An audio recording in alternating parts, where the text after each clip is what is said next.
gosta. Oh, glória, aleluia! Davi, ele está no pátio, Davi está no palácio, só que ele, em suas andanças, ele olha para a janela e vê uma mulher chamada Batseba. Repita comigo, Batseba. Davi, ele está no pátio, ele olha pela janela e uma olhada errada de Davi culminou na sua queda, e a sua família foi totalmente deteriorada por conta desse pecado. Uma olhada de janela errada de Davi. Para qual janela nós temos olhado? Será que nós estamos olhando para a janela da santidade ou para a janela do pecado? Será que se hoje nós baixássemos esses telões, a janela que tem suscitado no seu computador, isso não é só para jovem não, é para crente velho também, você poderia ficar tranquilo com o que iria acontecer ali, ou teria que cavar um buraco para você enfiar a cara nele, porque você não vai aguentar de tanta vergonha.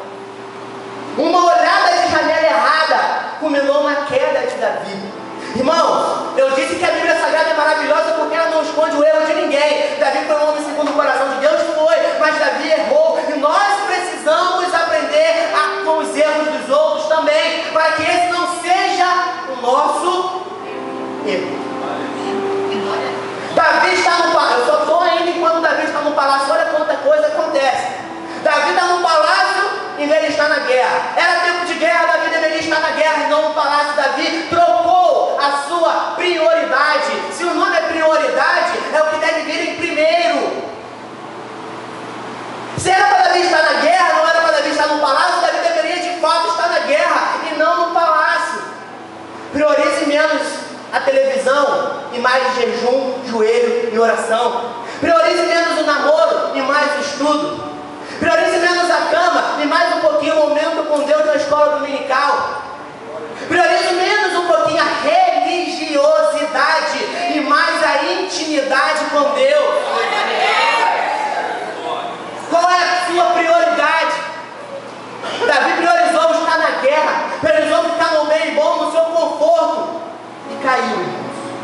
Priorize o Senhor na tua vida. Priorize menos um pouquinho as compras e mais a fidelidade ao Senhor em dízimos e ofertas. Não parece nada não, mas essas coisinhas fazem total diferença. Davi errou. Nós precisamos aprender com os erros de Davi. Todo esse pecado que aconteceu, tudo isso que aconteceu, culminou na queda de Davi. E todo pecado tem uma consequência. Repita, todo pecado tem uma consequência. Todo pecado tem uma consequência.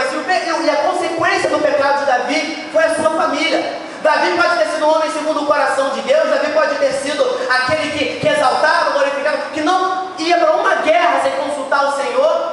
Mas a família de Davi, nós não podemos tomar como modelo, como exemplo, como molde para as nossas vidas. Na família de Davi, isso não pode acontecer. Era irmão abusando sexualmente da irmã, era irmão querendo matar irmão, e irmão querendo pegar reino, como de fato pegou o reino do seu próprio pai. Absalão, filho de Davi, tomou o reino do próprio pai. E olha que o pai que nós estamos falando aqui não é qualquer pai não. Nós estamos falando de Davi. Nós estamos falando da pessoa que é até adorada por alguns. Nós estamos falando do homem que conseguiu unificar Israel como nação. Nós estamos falando do maior rei de toda a história de Israel. No cargo político aqui na terra, lógico, não estou considerando Jesus em hipótese alguma. Mas nós estamos falando do rei Davi. Um filho tomar o reinado do seu próprio pai, eu entrei em um conflito comigo mesmo. Davi, um homem que venceu milhares e milhares de guerras, milhares e milhares de batalhas, deixar o seu próprio filho tomar o seu reinado. Ouça isso, preste atenção nisso, guarde isso que o Espírito de Deus vai lhe dizer. Quando a guerra, quando a batalha, quando o confronto é com os da nossa própria casa, o mais sensato não é guerrear e descansar em Deus. Aleluia! A guerra é quando a própria congregação, é quando a própria casa, é quando a própria família, é quando o próprio arraial não vai ser confrontando, não vai ser expondo a verdade, não vai ser jogando na cara que você vai conseguir vitória. Você confia em Deus que Ele vai fazer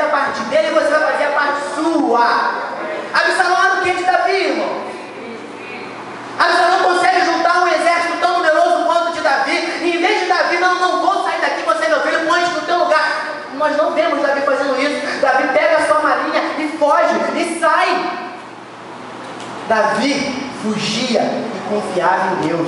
Estão te caluniando? Confie em Deus. Estão falando mal de você? Confie em Deus. Estão te dando facada pelas costas? Confie em Deus. Não vai ser você expondo essa pessoa ao vexatório, você jogando na cara dela que você vai conseguir a tua vitória. Não, você só vai satisfazer o teu ego. Confie mais no Senhor. Davi fugia, Absalão perseguia. Absalão perseguia e Davi fugia. Absalão o perseguia e Davi fugia. Absalão perseguia e Davi fugia. Mas diz o texto sagrado que em uma dessas perseguições, Absalão fica preso com os cabelos numa árvore e é morto. Meu querido, eu tenho uma palavra de Deus para a sua vida essa manhã. Enquanto você foge e confia em Deus, o seu inimigo tropeça nas próprias pernas, se enrola sozinho, fica com o cabelo preso, ele vai te dar um nó e cai sozinho. Você não vai precisar fazer nada porque você confia em Deus. É porque você confia em Deus. Mas se a gente for olhar com um lado racional, nós vamos perceber que todas as vezes que nós fugimos, tipifica um tipo de derrota, tipifica uma derrota. Bom, eu estou fugindo, todo mundo vai pensar então que eu estou errado. Não, se eu estou quieto, ele vai zoar e fazer um plano. Eu vou sair perdendo, eu não posso sair perdendo. E diminua eu, para que tu cresça, Senhor. Eu quero profetizar sobre a sua vida nessa manhã. Se você recebe, levanta a sua mão em nome de Jesus. Em nome de Jesus. Eu profetizo sobre a tua vida que todas as calúnias, todas as afrontas, tudo aquilo que tem feito para tentar te apagar a sua história, tudo que o diabo tem feito vai se reverter em bênção sobre a tua vida, de maneira que você não vai entender, mas você deve fazer é confiar no Senhor.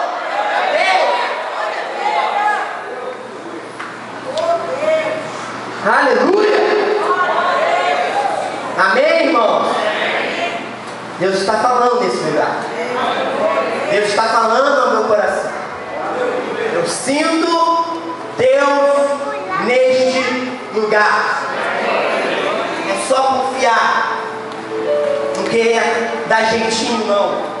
Não queira fazer justiça com as suas próprias mãos, como Absalão quis fazer quando a sua irmã foi estuprada. Porque todas as vezes que você faz justiça com as suas próprias mãos, na verdade você não está fazendo justiça, você está se vingando. A justiça é dele, as bases do seu trono são justiça e juízo. Quando nós confiamos nele, ele age. Confia no Senhor e ele satisfará os desejos do teu coração. Agrada-te do Senhor e ele vai fazer os desejos do teu coração.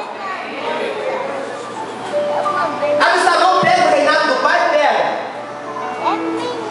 Ele toma o reinado? Toma. Isso é fato, isso é uma verdade, nós não podemos excluir isso, porque está escrito na Bíblia. Mas logo percebemos que o reinado de Absalão, ele não dura muito tempo, ele não se estende por muito tempo, ele não dura como o reinado de Davi. Porque tudo aquilo que não tem Deus, passa rápido. Tudo aquilo onde Deus não está presente, vai passar rápido. Agora, quando Deus está presente, pode ser na brisa, pode ser no fogo, mas não vai passar. É bem certo que isso de fato acontece. Absalão, ele vai para o reinado, mas ele morre numa das suas perseguições com Davi. Eu fui perguntar ao Espírito de Deus, eu falei, Senhor, por que isso? Já que ele estava no reinado, ele persuadiu muitas pessoas, ele conseguiu juntar um exército tão numeroso quanto. No segundo livro de Samuel, se não me engano, no capítulo 7, versículo 2, está escrito a profecia que o sucessor de Davi iria nascer. Nesse momento que a profecia é proclamada, Absalão já tinha nascido. A promessa de reinado como sucessor de Davi não era para Absalão.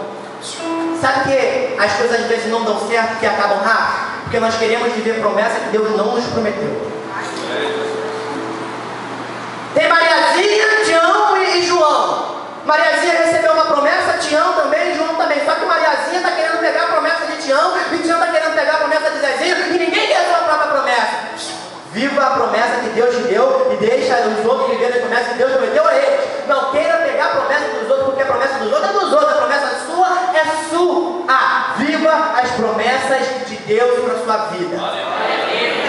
Absalão quis viver uma promessa que não era a promessa dele, não era para ele ser rei, meu irmão. Irmão, se você não foi chamado para fazer isso que tu está querendo fazer, não faça, viva a sua promessa. Tem gente que insiste, olha, mas como fulano tem um carro bonito, eu quero um carro igual de fulano de tal. Mas que casa, né? Que casa bonita, eu gostaria de uma casa assim também. Deixa quieto. Absalão, irmãos, no momento de dificuldade, nós lemos aqui que Absalão, ele levantou uma... Quem lembra? O que ele levantou? Coluna. Vou dar a cola para vocês. Absalão, ele levantou uma coluna. Por que Absalão levantou uma coluna? O texto disse, Absalão ele não conseguiu ter filhos homens. E dentro desse contexto, dentro dessa cultura, a pessoa que não tivesse filho homem, ela não poderia deixar o seu legado. Em outras palavras, tudo aquilo que Absalão fez, acabaria com Absalão, que ele não tem um sucessor, ele não tem um filho homem. Talvez esse foi o momento de maior dificuldade, esse foi o momento de maior adversidade, de maior conflito de Absalão. E no seu momento de maior adversidade, de maior conflito, Absalão pega e faz uma coluna e coloca o teu nome escrito na coluna. Comparando com Davi, fazendo um paralelo à vida de Davi, Davi nos momentos de maior dificuldade, de maior desespero, quando ele não tinha nada, só ele e Deus, ele edificava altares em adoração ao Senhor. Está entendendo o que Deus está falando? Está entendendo o que Deus está falando? No seu momento de maior dificuldade, no seu momento de maior crise, quando você olhar para o outro, não tem nenhum irmão para te dar um abraço, edifique um altar em adoração ao Senhor, porque quando você edifica altar em adoração ao Senhor, o Senhor vem ao teu favor. Menos colunas e mais altares. Menos colunas e mais altares. Quando Absalão se propõe em fazer essa coluna, quando Absalão teve a ideia, opa, não consigo ter filho homem, não tem ninguém para me substituir, então na força do meu braço, do jeito que eu quero, com o meu eu, com o meu querer, eu vou edificar uma coluna. Não é na força do teu braço, o profeta já nos diz que não é por força nem por violência, e sim pelo agir, pelo querer e pelo efetuado do Espírito Santo de Deus na sua vida. Não é na força do teu braço. Fala aí para 3 pessoas, não é na força do teu braço. Não é do teu jeito. Não é como você está querendo. Se Deus quiser mudar, Ele vai mudar, tá entendendo? Agora, tá entendendo? Tá dando para entender? Assim, sabe pra gente? Ó, vira pro irmão, faz assim. Ó, tá entendendo? Ó, não é do seu jeito. É do jeito dele. Não é como você quer, é como ele quer. Quando nós edificamos coluna, eu já peço que você fique em pé, em nome de Jesus. O tempo passa rápido, né? Glória a Deus. Aleluia. Quando nós edificamos colunas, quando nós erigimos colunas, em vez de altares, nós queremos atrair a glória para nós. Quando você edifica uma coluna em vez de um altar, você está querendo a glória para você. Quando você age na força do teu braço e impede Deus de agir, você está querendo a glória para você. Quando você edifica uma coluna e põe o teu nome nela, não, isso fui eu que fiz, esse discipulado eu que fiz, essa célula eu que multipliquei, você não fez nada, você é dependente de Deus, exclusivo de Deus, você não é ninguém se não fosse Deus na tua vida, na tua história. Isso foi Jesus que fez por você, o que você tem foi Deus que te deu, o carro que você tem foi o Senhor que te deu saúde para conquistar. Se você está vivo aqui, é pela misericórdia do Senhor na sua vida.